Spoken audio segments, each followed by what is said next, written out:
विषय इतिहास प्रकरण 2 युरोप आणि भारत.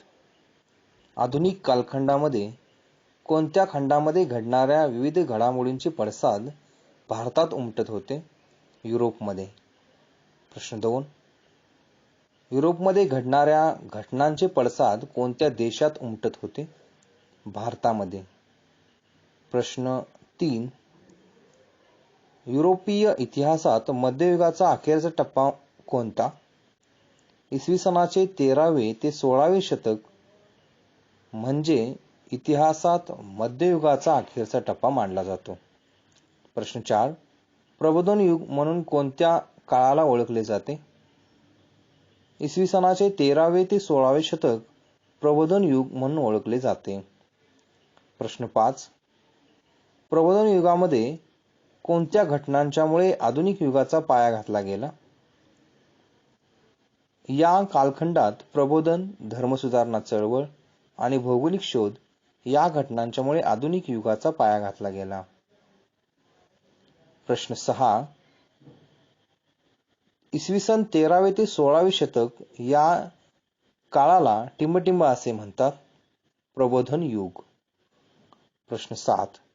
प्रबोधन युगात युरोपातील कोणत्या क्षेत्रात ग्रीक व रोमन परंपरांचे पुनरुज्जीवन घडून आले? कला, स्थापत्य, तत्वज्ञान इत्यादी. प्रश्न 8. युरोपातील कला, स्थापत्य, तत्वज्ञान इत्यादी क्षेत्रात कोणत्या परंपरांचे पुनरुज्जीवन घडून आले? ग्रीक व रोमन परंपरांचे. प्रश्न 9. प्रबोधन काळात कोणत्या गोष्टीला चालना मिळाली? मानवतावादाला. प्रश्न 10. प्रबोधन युगामध्ये कोणता विचारांचा केंद्रबिंदू ठरला?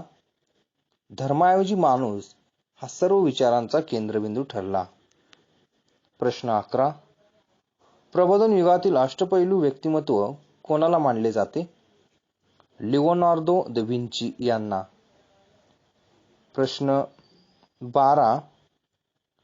लिओनार्दो द विंची यांनी कोणत्या विषयांच्यावर प्रभुत्व प्रस्थापित केले होते?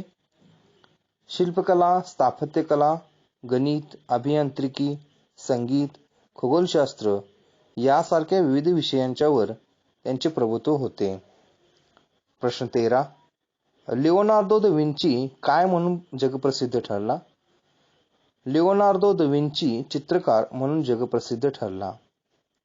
प्रश्न 14. लिओनार्दो द विंची यांची कोणती 2 चित्रे अजरामर ठरली? मोनालिसा व द लास्ट सपर या चित्राकृती अजरामर ठरल्या. प्रश्न 15.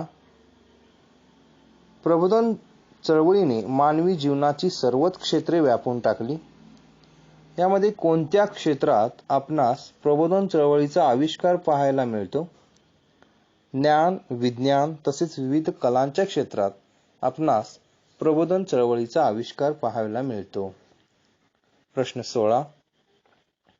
प्रबोधनकालीन कला व साहित्यामधून कोणत्या गोष्टींचे चित्रण होऊ लागले? मानवी भावभावना आणि संवेदनांचे चित्रण होऊ लागले. प्रश्न 17. प्रबोधन काळामध्ये कोणत्या प्रकारचे साहित्य निर्माण होऊ लागले? लोकांना समजेल अशा प्रादेशिक भाषांच्या मधून साहित्य निर्माण होऊ लागले. प्रश्न 18. छपाई यंत्राचा शोध कोणी लावला? जर्मनीच्या जोहान्स गुटेनबर्ग याने छपाई यंत्राचा शोध लावला. प्रश्न 19. छपाई यंत्राचा शोध कधी लागला? इसवी सन 1450 मध्ये छपाई यंत्राचा शोध लागला. प्रश्न 20. जर्मनीच्या जोहान्स गुटेनबर्ग याने कशाचा शोध लावला? छपाई यंत्राचा. प्रश्न 21. छपाई यंत्राच्या शोधामुळे समाजात कोणत्या गोष्टी सर्वांच्या पर्यंत पोहोचू लागल्या? नवे विचार, नव्या संकल्पना व ज्ञान समाजात सर्वांच्या पर्यंत पोहोचू लागले. प्रश्न 22. नवे विचार, नव्या संकल्पना व ज्ञान समाजात कोणत्या गोष्टीमुळे सर्वांच्यापर्यंत पोहोचू लागले? छपाई यंत्राच्या शोधामुळे. प्रश्न 23. स्वतंत्र बुद्धीने विचार करणाऱ्या विचारवंतांनी कोणत्या गोष्टींच्यावर हल्ला चढवला? स्वतंत्र बुद्धीने विचार करणाऱ्या विचारवंतांनी रोमन कॅथलिक चर्चच्या जुन्या धार्मिक कल्पनांच्यावर हल्ला चढवला. प्रश्न 24. लोकांच्या अज्ञानाचा फायदा घेऊन कर्मकांडाचे स्तोम कोण माजवत असत? ख्रिस्ती धर्मगुरू. प्रश्न 25. धर्मसुधारणा चळवळ म्हणजे काय? धर्माच्या नावावर लोकांना धर्मगुरू लुबाडत असत. या विरोधात युरोपात जी चळवळ सुरू झाली तिला धर्मसुधारणा चळवळ असे म्हणतात. प्रश्न 26.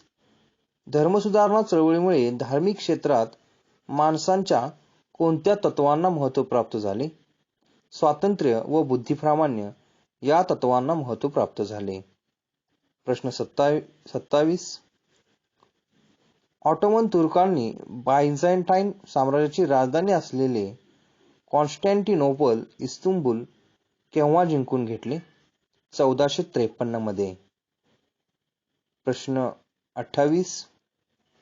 बायझंटाईन साम्राज्याची राजधानी कोणी जिंकून घेतली? ऑटोमन तुर्कांनी. प्रश्न 29. बायझंटाईन साम्राज्याची राजधानी असलेले शहर कोणते? कॉन्स्टँटिनोपल इस्तंबूल हे शहर बायझंटाईन साम्राज्याची राजधानी होते. प्रश्न 30. बायझंटाईन साम्राज्याची राजधानी असलेले इस्तंबूल या शहरातून कोणत्या दोन खंडांना जोडणारे खुष्कीचे व्यापारी मार्ग जात? आशिया व युरोप. प्रश्न 31. आशिया व युरोप यांना जोडणारे खुष्कीचे व्यापारी मार्ग कोणी बंद केले? तुर्कांनी. प्रश्न 32. युरोपीय देशांना आशियाकडे जाणाऱ्या नव्या मार्गांचा शोध घेणे आवश्यक का वाटू लागले? इस्तंबूल या शहरातून जाणारे खुष्कीचे व्यापारी मार्ग तुर्कांनी बंद केल्यामुळे युरोपीय देशांना आशियाकडे जाणाऱ्या नव्या मार्गांचा शोध घेणे आवश्यक वाटू लागले. प्रश्न 33. भौगोलिक शोधांचे नवे पर्व कसे सुरू झाले? तुर्कांनी इस्तंबूल या शहरातून जाणारे व्यापारी मार्ग बंद केल्यामुळे युरोपीय देशांना आशियाकडे जाणाऱ्या नव्या मार्गांचा शोध घेणे आवश्यक वाटू लागले. यातूनच भौगोलिक शोधांचे नवे पर्व सुरू झाले. प्रश्न 34. इसवी सन 1453 मध्ये ऑटोमन तुर्कांनी कोणते शहर जिंकून घेतले? कॉन्स्टँटिनोपल. प्रश्न 35. युरोपीय दर्यावर्दी भारताकडे जाणाऱ्या जलमार्गाचा शोध घेण्यासाठी कितव्या शतकात आले? 15व्या शतकात. प्रश्न 36. 15व्या शतकामध्ये कोणत्या खंडातील दर्यावर्दी भारताकडे जाणाऱ्या जलमार्गाचा शोध घेण्यासाठी सागरी सफरीवर निघाले? युरोपीय दर्यावर्दी. प्रश्न 37. भारताचा शोध घेण्यासाठी इसवी सन 1487 मध्ये कोणता खलाशी निघाला? Bartholomew Dias. प्रश्न 38. बार्थोलोम्यू डायस भारताचा शोध घेण्यासाठी किती साली निघाला?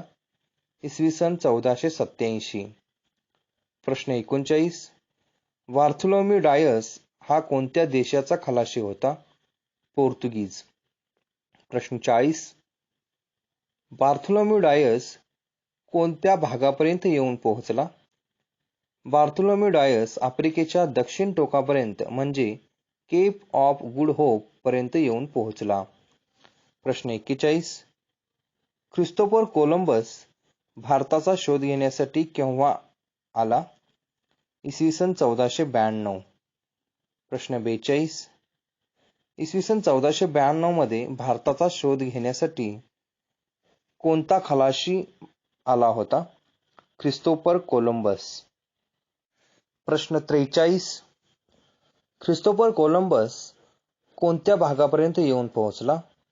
अमेरिका खंडाच्या पूर्व किनाऱ्यावर ख्रिस्तोफर कोलंबस येऊन पोहोचला.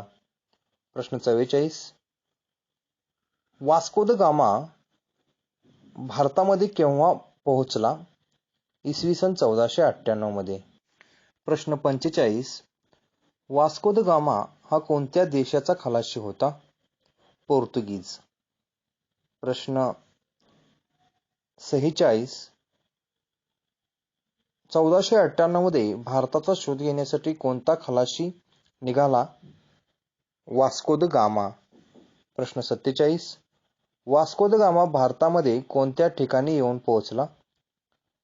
वास्को द गामा आफ्रिकेच्या दक्षिण टोकाला वळसा घालून भारताच्या पश्चिम किनाऱ्याजवळील कालिकत बंदरात येऊन पोहोचला.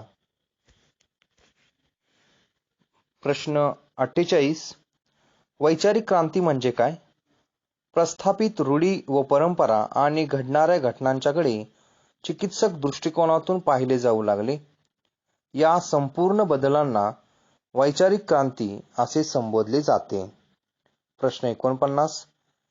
वैचारिक क्रांतीतून युरोपमध्ये कोणत्या संशोधनाला चालना मिळाली? वैज्ञानिक क्षेत्रामध्ये संशोधनाला चालना मिळाली. प्रश्न 50. आधुनिक कालखंडाच्या सुरुवातीच्या टप्प्यात युरोपमध्ये काय घडून आली? युरोपमध्ये अनेक राजकीय स्थित्यंतरे घडून आली. प्रश्न 51. क्रांतियुग म्हणजे काय? 18व्या तसेच 19व्या शतकात घडलेल्या अनेक क्रांतिकारक घटनांच्यामुळे हा कालखंड क्रांतियुग म्हणून ओळखला जातो. प्रश्न 52. इंग्लंडमध्ये कोणत्या लोकशाहीचा विकास झाला? इंग्लंडमध्ये संसदीय लोकशाहीचा विकास झाला. प्रश्न 53. बिल ऑफ राईट्स हे किती साली अस्तित्वात आले? इसवी सन 1689 मध्ये. प्रश्न 54. इसवी सन 1689 मध्ये राजाच्या अधिकारावर मर्यादा आणणारे कोणता कायदा निर्माण झाला? Bill of rights. प्रश्न 55. टिंबटिंबचे सार्वभौमत्व प्रस्थापित झाले? पार्लमेंटचे. प्रश्न 56. कोणत्या खंडाच्या शोधानंतर युरोपीय देशांनी आपले लक्ष या खंडाकडे वळवले? अमेरिका खंडाच्या शोधानंतर युरोपीय देशांनी त्यांचे लक्ष अमेरिका खंडाकडे वळवले. प्रश्न 57. अमेरिका खंडाचे विविध प्रदेश ताब्यात घेऊन तेथे वसाहती कोणी स्थापन केल्या? साम्राज्यवादी युरोपीय देशांनी. प्रश्न 58. इंग्लंडने अमेरिकेच्या पूर्व किनारपट्टीवर किती वसाहती स्थापन केल्या? 13. प्रश्न 59.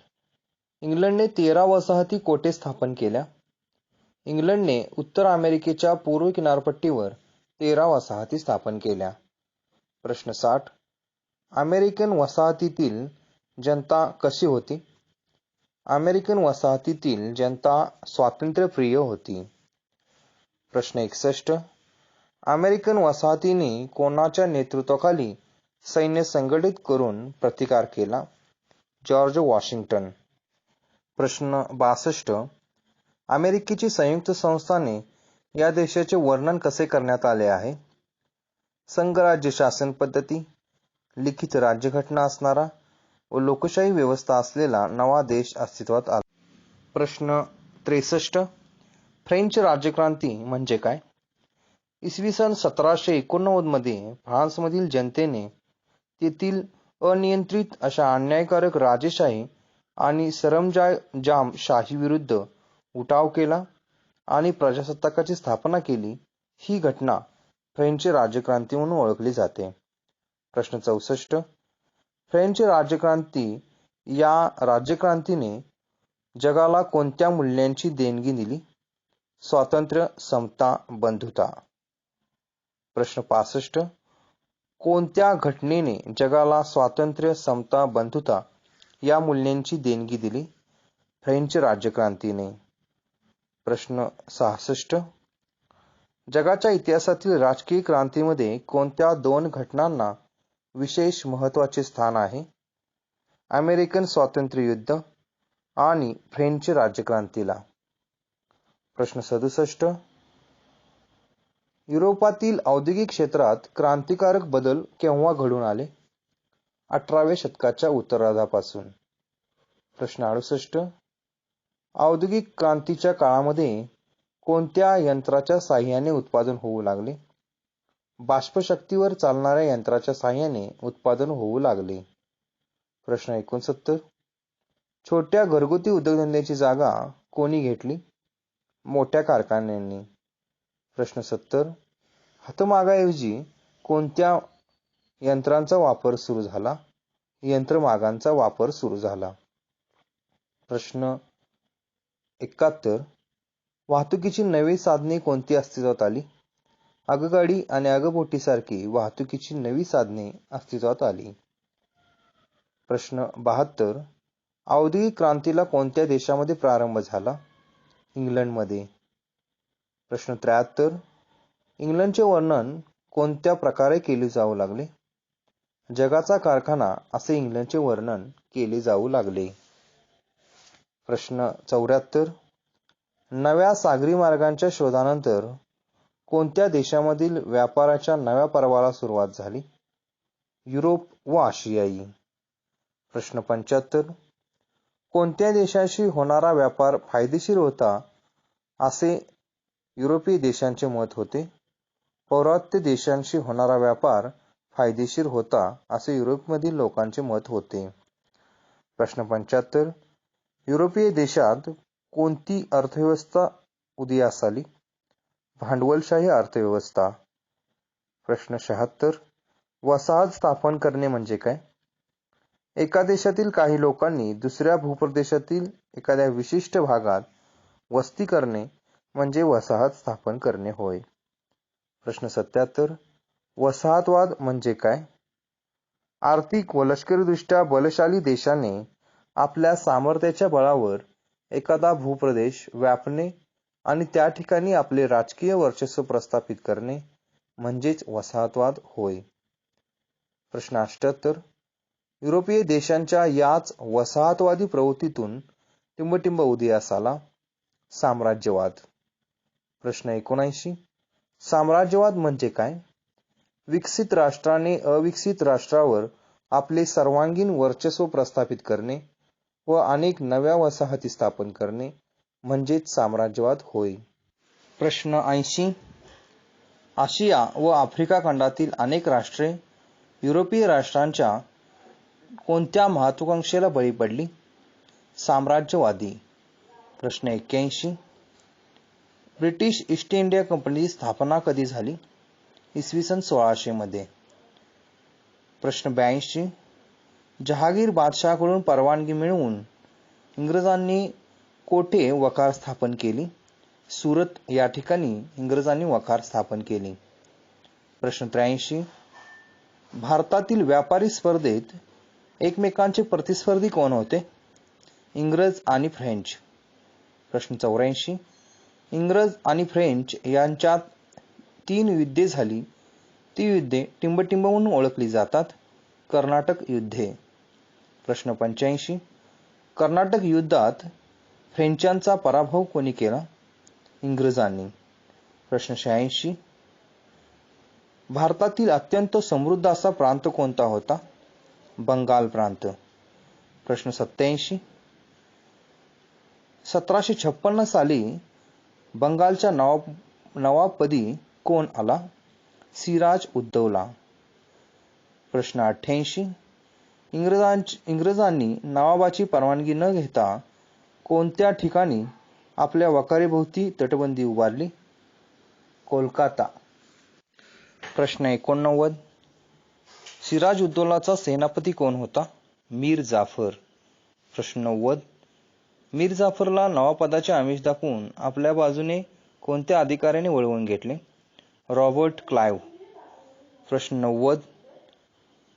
प्लासी येथे नवाब सिराज उद्दौला व इंग्रज सैन्याची गाठ केव्हा पडली? इसवी सन 1757 मध्ये. प्रश्न 91. मीर जाफरच्या नेतृत्वाखाली नवाबाचे लष्कर युद्धात न उतरल्यामुळे कोणाचा पराभव झाला? सिराज उद्दौलाचा. प्रश्न 92. इंग्रजांच्या पाठिंब्याने बंगालचा नवाब कोण बनला? मीर जाफर. प्रश्न 93. पुढे मीर जाफरने विरोध करताच त्याचा जावई टिंबटिंब यास नवाब बनवले? मीर कासिम. प्रश्न 94. मीर जाफरला पुन्हा नवाबपद का देण्यात आले? मीर कासिमने इंग्रजांच्या बेकायदेशीर व्यापाराला आळा घालण्याचा प्रयत्न करताच इंग्रजांनी पुन्हा मीर जाफरला नवाबपद दिले. प्रश्न 95. बंगालमधील इंग्रजांच्या कारवायांना लगाम घालण्यासाठी कोण कोण एकत्र आले? मीर कासिम, अयोध्येचा नवाब शुजा उद्दौला आणि मुघल बादशाह शाह आलम. प्रश्न 96. 1764 मध्ये मीर कासिम, अयोध्येचा नवाब शुजा उद्दौला आणि मुघल बादशाह शाह आलम यांचे इंग्रजांच्या विरुद्ध कोठे युद्ध झाले? बिहार येथील बक्सार येथे युद्ध झाले. प्रश्न 97. कोणत्या तहानुसार बंगालच्या सुभ्यात दिवाणी म्हणजेच महसूल गोळा करण्याचा अधिकार ब्रिटिश ईस्ट इंडिया कंपनीला मिळाला? अलाहाबादच्या तहानुसार. प्रश्न 98. भारतातील इंग्रजी सत्तेचा पाया कोठे घातला गेला? बंगालमध्ये. प्रश्न 99. म्हैसूर राज्यातील टिंबटिंबने उठाव करून म्हैसूरचे राज्य ताब्यात घेतले. म्हैसूर राज्यातील हैदर अलीने उठाव करून म्हैसूरचे राज्य ताब्यात घेतले. प्रश्न 100. हैदर अलीच्या मृत्यूनंतर म्हैसूरच्या सत्तेवर कोण आले? त्याचा मुलगा टिपू सुलतान म्हैसूरच्या सत्तेवर आला. प्रश्न 101. टिपू सुलतानचा मृत्यू केव्हा आणि कोठे झाला? 1799 मध्ये श्रीरंगपट्टण येथे झालेल्या युद्धात टिपू सुलतान मरण पावला. प्रश्न 102. भारतातील आपली सत्ता सुरक्षित करण्यासाठी इंग्रज टिंबटिंब सरहद्दीकडे वळले, वायव्य सरहद्दीकडे वळले. प्रश्न 103. कोणता देश भारतावर अफगाणिस्तानातून आक्रमण करेल अशी इंग्रजांना भीती होती? रशिया. प्रश्न 104. इंग्रजांनी कोणत्या देशावर आपला प्रभाव प्रस्थापित करण्याचे ठरवले? अफगाणिस्तानवर. प्रश्न 105. अफगाणिस्तानकडे जाणारे मार्ग कोणत्या भागामधून जात होते? सिंधमधून. प्रश्न 106. इंग्रजांनी सिंध केव्हा आपल्या ताब्यात घेतला? 1843 साली. प्रश्न 107. 19व्या शतकाच्या प्रारंभी पंजाबमधील सत्ता कोणाच्या हाती होती? रणजित सिंहांच्या. प्रश्न 108. रणजित सिंहांच्या मृत्यूनंतर गादीवर कोण बसले? त्यांचा अल्पवयीन मुलगा दलीप सिंग. प्रश्न 109. दलीप सिंग हा राजा असला तरी कारभार कोण पाहत होते? त्याची आई राणी जिंदन. प्रश्न 110.